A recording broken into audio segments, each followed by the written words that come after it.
Glória a Deus, queridos. Mais uma vez estamos aqui. Momentos que estamos passando maravilhosos. Momentos que nós estamos sendo edificados pela palavra de Deus. Que Deus possa em Cristo vos abençoar de todas as maneiras nas regiões celestiais. Eu espero que os irmãos estejam absorvendo, porque eu estou sendo edificado, porque eu sou ministrado e ministro aos irmãos que Deus quer falar conosco, ok? Continuando então a respeito das ofertas, iremos agora tratar um assunto muito bom, muito belo, muito maravilhoso, sobre Jesus, a oferta de Deus. Repita comigo, pegue seu papel, pegue sua caneta, pegue sua Bíblia, vamos mergulhar na palavra de Deus. Jesus, a oferta do Pai, ok? Jesus, a oferta do Pai.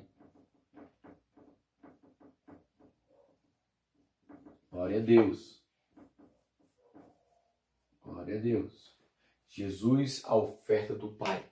Nós vamos ler no livro de Mateus daqui a pouquinho, porque para que a gente entenda o que Deus quis fazer em Cristo, o que Cristo fez representando Deus, falando da vontade de Deus, é tanto que na sua oração sacerdotal ele falou: Pai, eu mostrei ao mundo quem é o Senhor, eu mostrei ao mundo, revelei o teu nome, o teu poder ao mundo, para que eles conheçam e para que eles saibam que eu e o Senhor somos um, e para que eles saibam que o Senhor enviou o teu Filho, para que eles creiam em Deus e em Cristo também, para que como Salvador e doador da vida eterna, ok?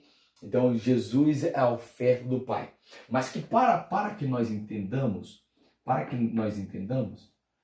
é necessário lermos o capítulo 16 de Levítico, para a gente entender o dia mais especial do povo de Israel. É o chamado Yom Kippur. Yom Kippur é o dia, Yom é dia, a palavra hebraica para Yom é dia, Kippur é da expiação ou dia do julgamento, que era o dia que Deus queria o sangue inocente.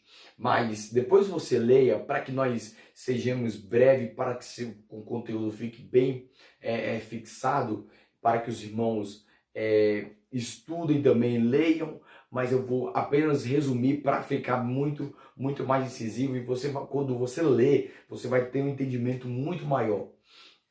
Ou seja, o Yom Kippur, que é o dia da expiação ou o dia do julgamento, o povo de Israel, eles marcavam um calendário que era o princípio do ano religioso, mês 7 era o calendário de Israel, tá? Mês 7, sétimo mês, e do dia 10, ok?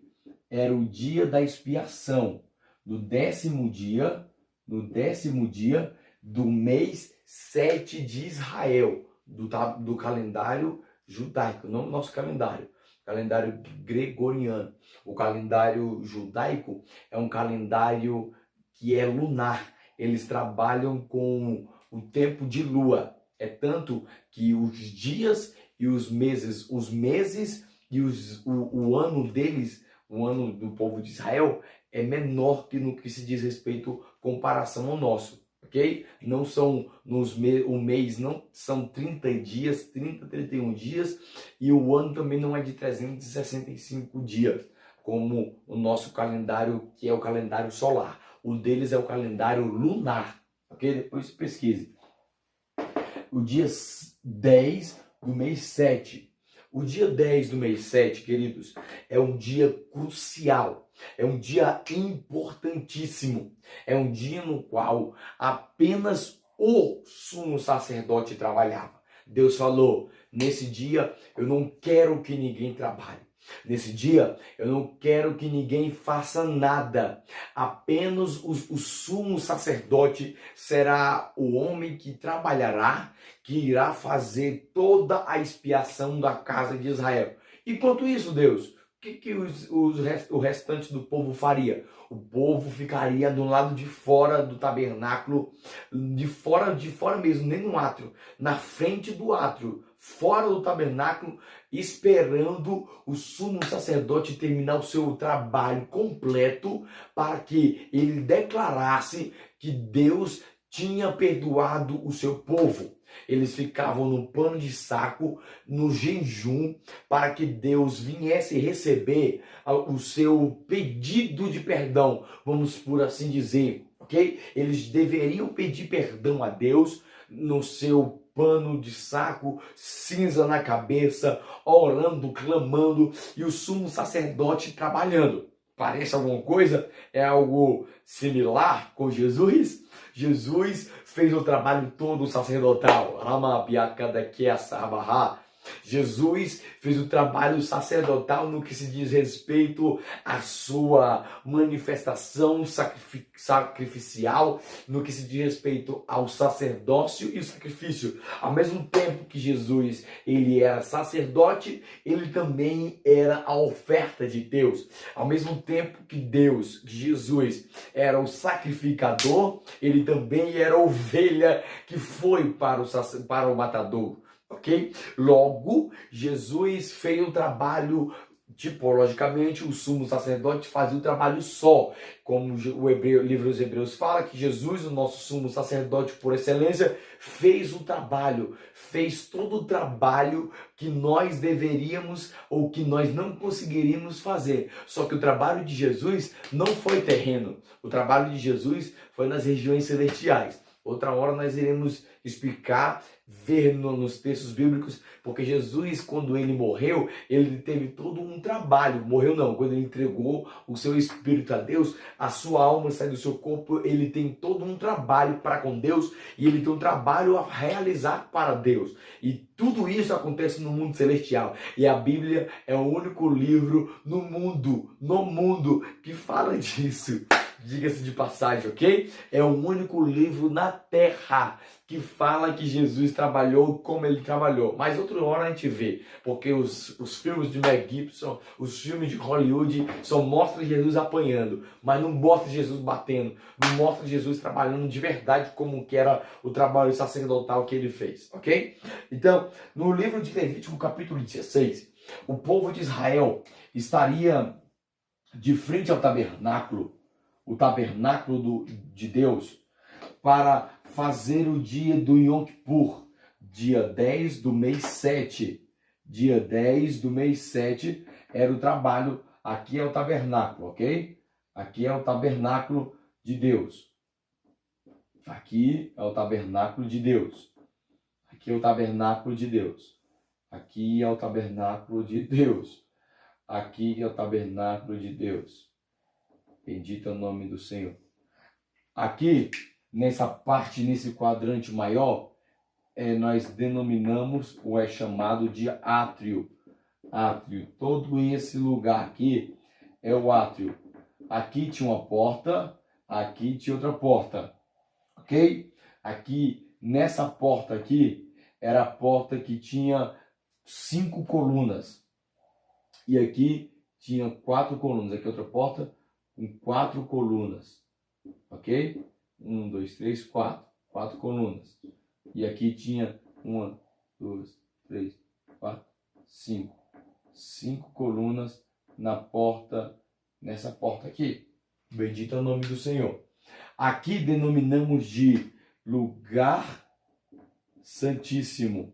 Aqui ficava o altar de holocausto, o famoso altar de holocausto, onde nós vimos muitas vezes nos sacrifícios, nos dízimos, ok?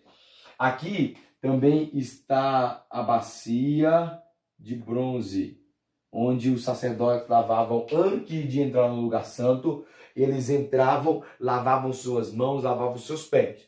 Aqui ficava a mesa com os pães, 12 pães, ok? Só representando. aqui ficava a menorá, que é o candelabro, e aqui ficava o altar de incenso, e aqui ficava a arca da aliança, ok? No escuro, no escuro. E aqui era o lugar santo dos santos, ok? O lugar santíssimo, o lugar máximo de onde o sumo sacerdote podia entrar no dia 10 do mês 7. Aqui não era todo dia que entrava.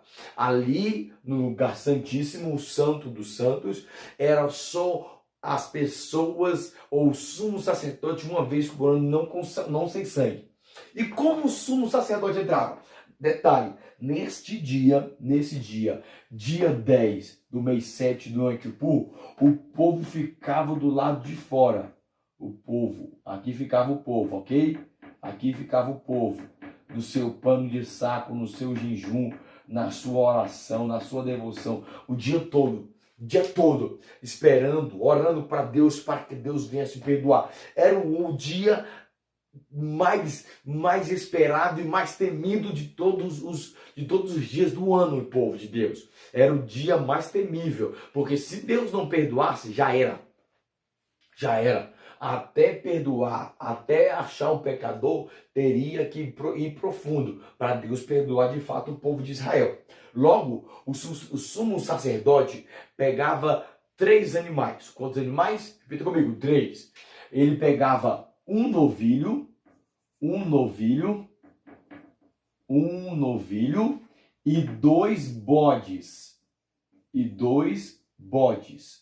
Um novilho e 2 bodes. O novilho era para ele sacrificar para a sua casa, para o seu povo, para si, para o perdão dos seus pecados. Ou seja, ele pegava o novilho, derramava, fazia o cálice, degolava, derramava o sangue no altar de holocausto, vinha aqui dentro. Olha todo o trâmite, olha o trabalho do sumo sacerdote. Enquanto o povo lá fora, Deus perdoa, Deus, por favor, Deus, no pano de saco, jejum, oração, humilhando, cinza na testa, sem comer nada, cinza na cara, as crianças, desde o menor ao maior, a da sociedade, os milhões e milhões de israelitas lá fora, orando, Deus, perdoa, Deus perdoa, Deus perdoa. Baraste, aramatou que racé. E quando o sumo sacerdote vinha, ele teria que vir com o sangue do animal. Com o sangue do animal numa mão, o sangue do novilho, no caso, o sangue do novilho, ele chegava na porta, na tenda, ou como se fala, meu Pai do céu, na cortina do lugar santíssimo. Ele parava, pegava brasas, colocava dentro do incensário. Agora imagina a mão com sangue, uma com sangue e outra com incensário. Ele deveria entrar, mas antes dele que ele entrasse, ele teria que colocar no incensário brasas tiradas do altar de holocausto, de altar de incenso. Teria que tirar as brasas que estavam aqui consumindo, queimando, para ficar com cheiro agradável. Colocava e ele punha a mão dentro do lugar santíssimo, balançava, até ficar cheio de fumaça. Ele entrava com toda a reverência, com a mão com o incensário, e a outra mão ele molhava o dedo e espargia 7 vezes no propiciatório. O que é propiciatório? A tampa da arca. E para que os irmãos saibam, a tampa da arca era o único lugar que não tinha ou não era madeirada. Ou seja, toda a arca do lado, embaixo, nas laterais, embaixo, era madeira. Era ou madeira, ouro e madeira, ou ouro, madeira e ouro. Ou seja, no meio dos ouros ficava a madeira. Era um tipo de encaixe. Fazia por fora o ouro, fazia a madeira, depois colocava, cobria de ouro. De maneira que quem olhasse para dentro da arca não via madeira, via só ouro. Quem olhasse de fora não via madeira, via só ouro. E pela tampa não era madeira, ouro, madeira e ouro. Era só ouro. A tampa do propiciatório, tampa da caixa, que era propiciatório, era ouro puro. O sumo sacerdote pegava o sangue e jogava 7 vezes. Aí, quando ele terminava de jogar o sangue do novilho, ele viria, queimava em holocausto. O que é holocausto? Queima total, queima por inteiro.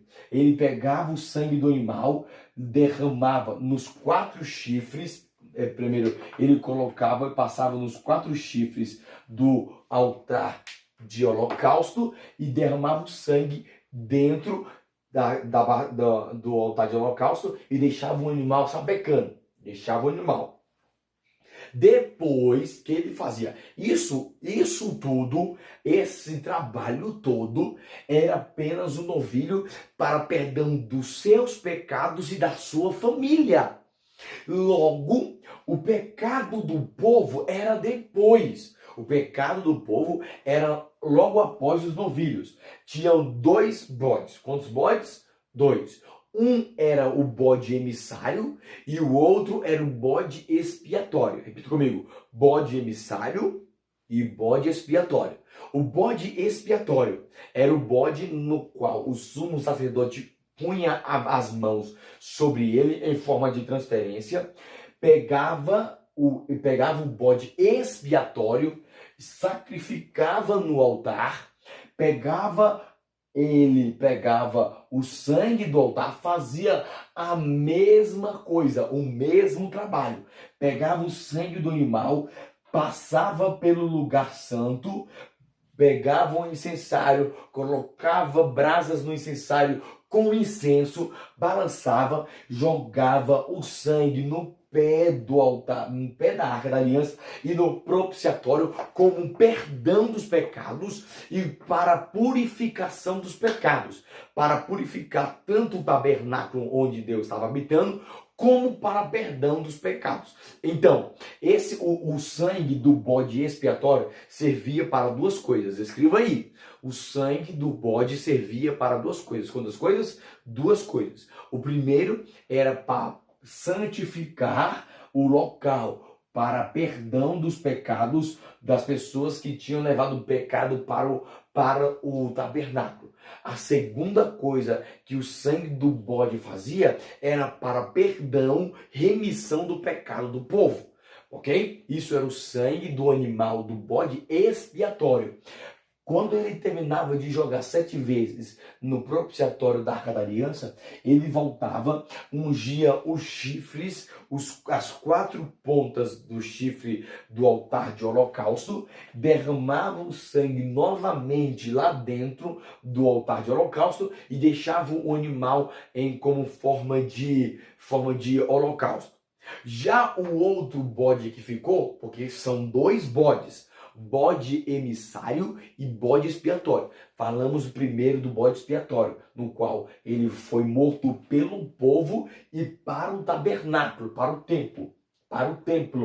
Aí ele foi sacrificado. Já o bode emissário, o sumo sacerdote pegava ele, colocava as suas mãos e empunhava as mãos na cabeça do bode e falava e declarava todos os pecados, todas as iniquidades, todas as transgressões que o povo de Israel tinha feito contra Deus. E aquele bode recebia os pecados de todo mundo, de todo Israel, e passava para ele em forma de transferência de culpa. Então, o sumo sacerdote ele ia para o deserto, deixava o bode no deserto até o bode morrer, até o bode se perder, porque o bode não voltava mais. Ele levava o bode para o bode cair até andar, até cair do penhasco, representando se o primeiro bode expiatório é para perdão dos pecados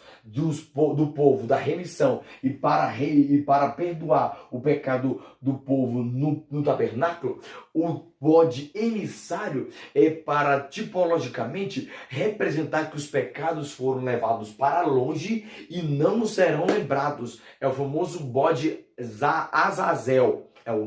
Azazel, que era o pecado, que era o bode que levava o pecado do povo. Tipologicamente, esses dois bodes representam Jesus muito bem, porque no expiatório é o bode, Jesus é o tipo do bode que representa o perdão dos pecados do povo. Nós fomos perdoados e redimidos pelo sangue de Jesus.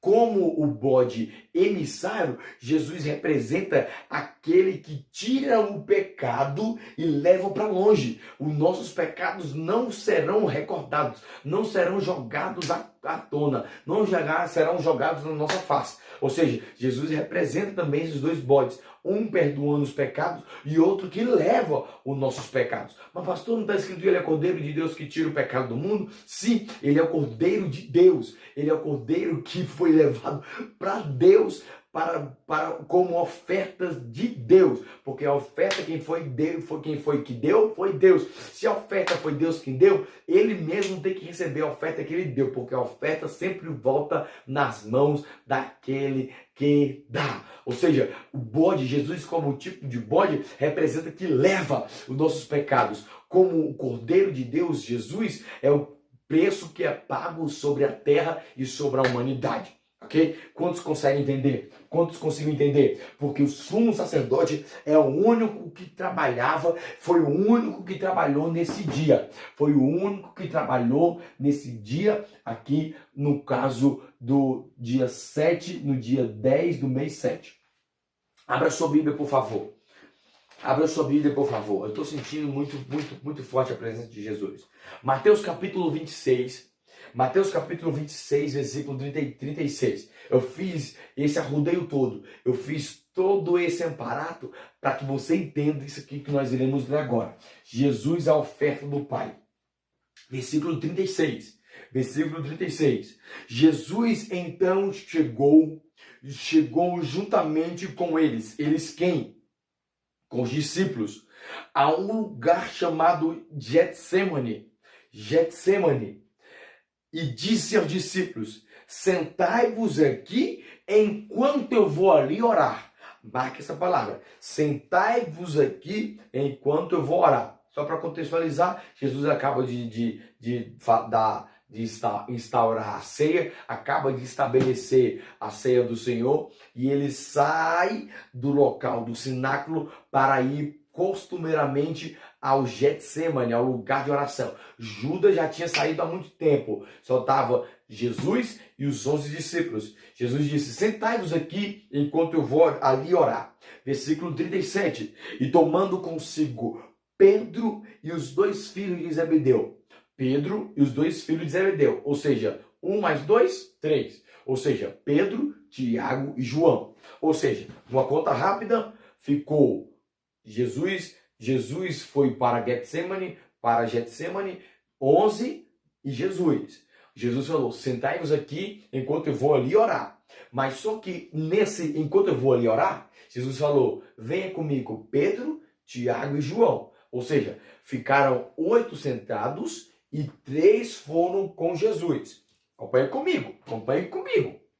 E tomando consigo Pedro e os dois filhos de Zebedeu, começou a entristecer-se e angustiar grandemente. Então disse: a minha alma está muito triste até a morte. Ficai aqui e vigiai comigo. Então vamos só contextualizar, entender. Jesus chega no Getsemane, no Jardim das Oliveiras, ele senta com os 11, ele pede para os 11 sentar e fica aqui, fala: senta aqui enquanto eu vou ali orar.